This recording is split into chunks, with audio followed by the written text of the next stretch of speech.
Hi all, welcome back to my channel, or for some of you, welcome for the first time.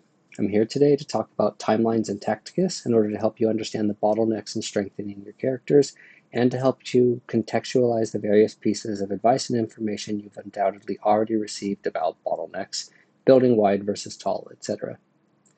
Before we get started, if you find this video useful or helpful, please consider using my Refer a Friend code. It gives you Blackstone and helps me out tremendously. What we'll cover in this video is a set of bottlenecks in the game. We'll start by talking about the timeline and resource requirements to get a unit from Stone 1 to Silver 1 at Experience level 26, Gold 1 at level 35, Diamond 1 at level 44, and Diamond 3 at level 50. We'll break this down by players using the 50 Blackstone refresh and those using the 50 Blackstone and 110 Blackstone refresh. I won't cover the add-only refresh nor any refreshes above the 110. We partition the players in this way because it tells us how much energy they can budget in a day. We'll also consider the stage of the player. That is, if somebody is an early, mid, or late game player. There's no clear-cut distinction between the three, but we'll define a taxonomy and use it mainly to distinguish the amount of codices of war, often referred to as XP books, a player receives during a particular battle pass season, as well as how many relevant elite battles a player has completed. Early game players likely are those with no or very few elite battles completed. Their highest unit is max bronze or silver, perhaps they have a single gold outlier. They often are in a guild that can clear most or all epic raid bosses, but probably can't get past the first, second, or maybe third legendary boss. They are probably at highest in Lieutenant League. This player most likely receives around 75 XP books per battle pass season. That is, assuming they can spend their guild credits on XP books as opposed to character shards. Mid-game players are those that have cleared a substantial portion of elites, often having both elite nodes for their interested faction rares and legendaries unlocked. They often have a good roster of gold units, though likely none or very few diamond units. They are most likely in a guild that can clear the Legendary 3 or Legendary 4 raid boss, but get stuck on Legendary 5. This player is in Honor Guard League and may even venture occasionally into Captain's League. This player can occasionally get the XP book rewards during a few runs of a survival event. We expect this player to receive around 100 XP books per month, going up to 120 in exceptional circumstances. Late game players most likely already have several diamond units, perhaps even a Diamond 3 raid team or two. They've winged many of the residual characters to secure extra archaeotech, including a machine of war. They're potentially in a guild that loops legendary bosses, probably clearing all bosses at least twice or 3 times, but maybe even more. This player will most likely collect all 45 books from a survival event and potentially has every elite campaign finished. This player participates in Captain's League or Chapter Master League, and we expect this player to receive between 150 and 250 XP books per Battle Pass season. With our taxonomy out of the way, let's talk about strengthening our units. When considering ranking up, we'll go into detail on how you get bottlenecked along the way. When talking about ranking up your units, we're talking about getting the necessary experience, often via the use of books to get them to the appropriate level, and rating the necessary upgrade materials to do so. I'm not here to tell you the rank to which you should get each character, or if you should buy Blackstone or other things. I think it's all personal preference. If anyone tries to tell you that if you do X or don't do Y, you're simply doing it wrong, then they're wrong. Let's talk about optimal farming, ignoring extremist nodes. For every type of material, if you have an elite node for it, the most optimal choice you can make is to raid it. For common and uncommon materials, it's almost as efficient to raid mirror nodes, and that's important because you often need an enormous amount of certain common and uncommon materials, and you will need to resort to raiding mirrors if you don't want to completely stall your progress. Tacticus has a video that goes into more details on this subject. If you're interested, I highly recommend watching it. With all that said, we can derive an easy formula to calculate the time needed to rank up a unit. We need 3 numbers, and we simply take the maximum of those 3 numbers. For the first, we take the number of XP books we need to get our units ranked up, and calculate how long it would take us to accumulate those books, assuming that we have a steady, albeit periodic, stream over the course of the Battle Pass season. As a reminder, to get a unit to Silver 1, we need 2 XP books. Stone 1 to Gold 1 requires 17 books, Stone 1 to Diamond 1 requires 89 books, and Stone 1 to Diamond 3 requires 199 books.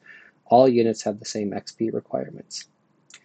For the second number, we take the total amount of energy we'd spend on raiding upgrade materials via optimal farming and divide it by our daily energy. For the third number, we find the number of each rare, epic, and legendary materials needed and divide each by the number of expected materials we could farm by raiding the available elite nodes in order to calculate the number of days we'd have to spend farming that upgrade material to hit the target. Now, we simply take the maximum of those three numbers and we can work out how long it would take a player to rank up their unit from Stone 1 to the desired rank. So, let's pick an example unit. I chose Karn because he's awesome, obviously, but also because virtually all new factions have the same rank up requirements in terms of energy and number of rares, epics, and legendaries. Keep in mind that older factions like the Ultramarines and Ildari will have harder rank up requirements, and particularly noticeably more faction legendaries. Coming back to those three numbers, let's take a quick look at what the XP requirements mean for our three different players. We can look at this in two ways. How many days it takes to get a single unit to a specific XP level, and how many units we can get to a specific XP level in a single Battle Pass season. I think the former is actually a more interesting statistic for early players, while the latter is more interesting for mid and late players. Everyone can get enough books per day that getting their units to level 26 to reach Silver 1 should never be a concern. When we talk about level 35 for Gold 1, the early players can probably do about one per week, the mid player about one per 5 days, and the late players more than one every 3 days. Diamond 1 is where we start to see things really diverge. Our early player takes more than a Battle Pass season to get enough books to get a unit to level 44, and almost 2.5 seasons to get a unit to level 50. Our mid player takes a bit more than 3 weeks to get a unit to level 44, and 1.5 Battle Pass seasons to get a unit to level 50. And our late player has quite some luxury. It takes them just a tad more than 3 weeks to get a unit to level 44, and almost exactly 1 Battle Pass season to get a unit to Diamond 3. Or even less time if they're particularly adept at acquiring books, since I use the lower bound of our expected book income for these calculations. Now that we have XP books out of the way, let's talk about energy. Remember that a 50 refresh per day will get you 438 energy, and the 110 will get you 538 energy. It's really hard to make direct comparisons here because we have so many dimensions. The character, which nodes we have available, how much energy we use to refresh, if we have extremist nodes or not, etc. So let's instead do the same thing we did for XP books. Look at how many units each player can expect to rank up within a Battle Pass season. Remember that we're only talking about newer factions, and I'm using Karn's recipe as a proxy for everyone. I know that newer players will need to rank up older factions like the Ultramarines and Ildari, but the majority of factions now use the new rank up recipes. For our 50 refreshers, we can acquire the energy to rank up a unit to Silver 1 in 5 to 6 days, Gold 1 in 11 to 13 days, Diamond 1 in 24 to 30 days, and Diamond 3 in 36 to 42 days. For our 110 refreshers, things are a bit quicker. 1 fewer day for Silver 1, 2 fewer days for Gold 1, 5 fewer days for Diamond 1, and a week less for Diamond 3. Now let's take a look at how long it takes to farm specific upgrade materials. Here we'll look at farming only from mirror nodes and farming from 2 elite nodes. It should come as no surprise to anyone that if you only have mirror nodes, you're spending a ton of excess energy and you're going to get bottlenecked quickly due to the low drop rates. I don't want to go over every number in detail, but just call out that at basically every step of the way, you will be bottlenecked on farming an item from a mirror node as opposed to having the necessary energy to farm. Whereas if you've unlocked both elite nodes, or sometimes even one elite node, that bottleneck only arises when you get to the diamond ranks. Which brings me to my first piece of advice, hero quests, wherein, without spending any Blackstone, you can get close to 30 faction legendaries during the course of the quest. This significantly cuts down the bottleneck at both Diamond 1 and Diamond 3, at least when it comes to a single upgrade material. Of course, you need to play the hero quest the season after a character from your hero's faction is released, otherwise you're out of luck. The next two things I want to touch on are character shards and orbs, since those are required to get characters to legendary rarity, unless of course the character is already legendary at release. Let's start by talking about acquiring new characters as opposed to requisitioning existing characters. Snowprint releases common, uncommon, and rare characters via hero release events.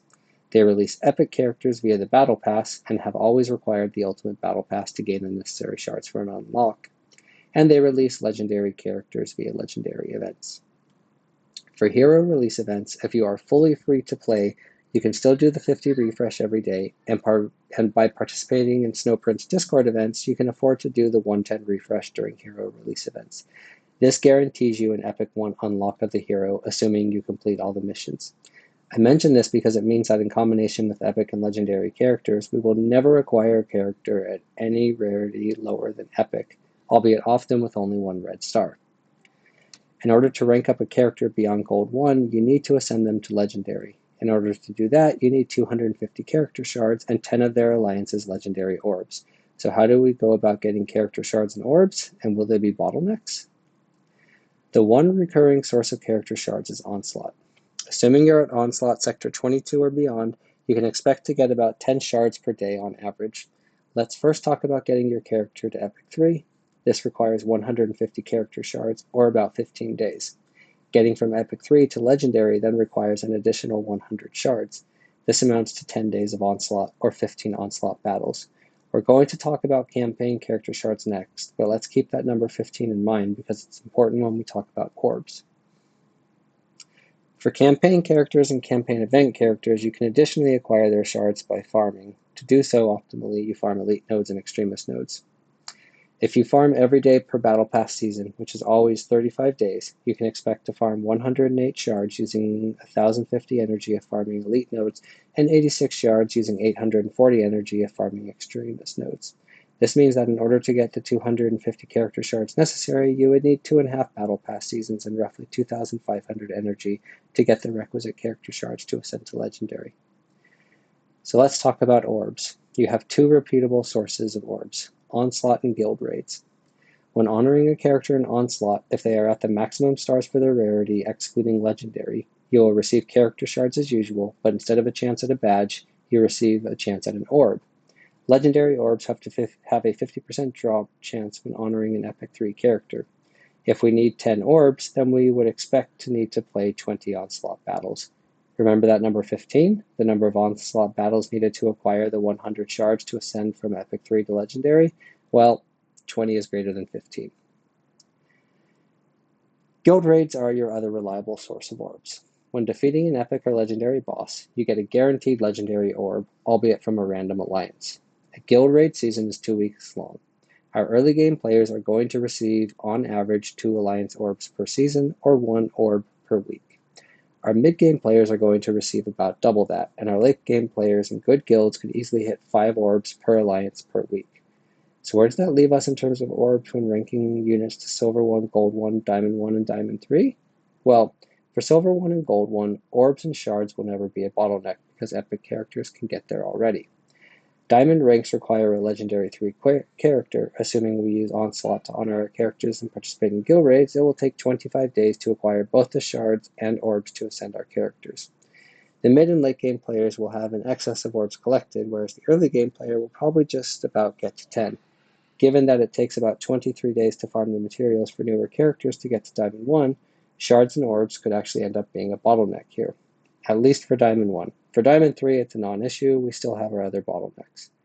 For campaign and campaign event characters, we can mitigate the Diamond 1 bottleneck by farming a few shards, exchanging energy for shards, and thereby reaching an equilibrium. That could save our 50 refresher a day or so, and our 110 refresher 3 or 4 days. Okay, that was a lot of numbers and a lot of graphs. Let's try to summarize everything we went over by just showing a simple table. Well, 2 tables. For a given player getting a unit to a specific rank, which thing do we expect to be the bottleneck? I'm going to leave these tables here on the screen for a moment while I talk. Feel free to pause to figure out in which column you lie in one of the tables. Okay, now I'm going to do something I actually don't like doing very much. I'm going to offer advice as opposed to stating facts or crunching numbers. If you came to this video to just look for facts, now's the time to tune out and turn off. But if you're looking for advice, especially as a new or mid-game player, here goes. If you're an early game player and you haven't beaten any elite nodes, I would avoid getting your units beyond Silver 1, with Aleph Null being the one exception. For all campaign characters, faction rares and legendaries are on the first page of the respective elite campaign, so it doesn't take long to be able to cross the threshold to optimal farming, and also the threshold between being bottlenecked on upgrade materials and being bottlenecked on energy again. The next piece of advice I would give you has to do with how both early and mid players will be bottlenecked on books when getting to diamond levels. Listen, if you have any aspiration to get your characters past Gold 1 or Gold 2, find a guild that takes raids seriously. I'm not telling you to drop everything and spend 7 to 10 months building a D3 raid team to get into a top 50 guild. I'm telling you to find a guild that takes guild raids seriously, requires their players to focus on raids, and tries to advance. Those extra 15 to 30 books per battle pass season will really make a difference in a few months. Now, a piece of advice I will not give you is to hoard energy for hero release events. I leave that decision entirely up to you. But if you find that you're bottlenecked on shards as opposed to orbs, getting your Epic 1 character to Legendary 3, well, getting an Epic 3 character to Legendary 3 takes way less time and way fewer shards. As you can tell from looking at the tables, energy is pretty much always a bottleneck. Another piece of advice I can give is to buy liberally from the daily shop using coins and raid tickets, but not Blackstone. Be conscious of your spend on legendary upgrade materials, though. They're very expensive. If you don't ever expect to rank up a faction member, then give those a skip. And maybe check the planner to see if you need those rares or epics. Tacticus has a video on the daily shop, and even though I disagree with some of the advice in it, I still think the video is worth a watch. The last piece of advice I'll give is that if you weren't lucky enough to get in on a hero quest to gain faction legendaries, try changing your goals in the planner to farm 2 units legendaries with a higher priority than anything else. Then farm their common through epic materials. Even just interleaving 2 units is usually enough to alleviate the legendary upgrade material bottleneck. You'll get your first unit later than if you only focused on them, but you'll get the 2 units combined much faster and you won't waste any energy farming inefficiently. And now, badges. Well, no, not now. This video is long enough as it is, and badges and coins will come in a future video. I know, those late game players out there are now screaming at me, saying that I can't talk about onslaughting epic characters without talking about the badge economy, but I promise it will come. Wow, we did it. We made it to the end. We beat the internet. I hope you learned something from this video and it wasn't too boring. I'd like to thank the following people for their great input and feedback while making this video, and you for watching. So thank you very much, and I hope to see you again here soon.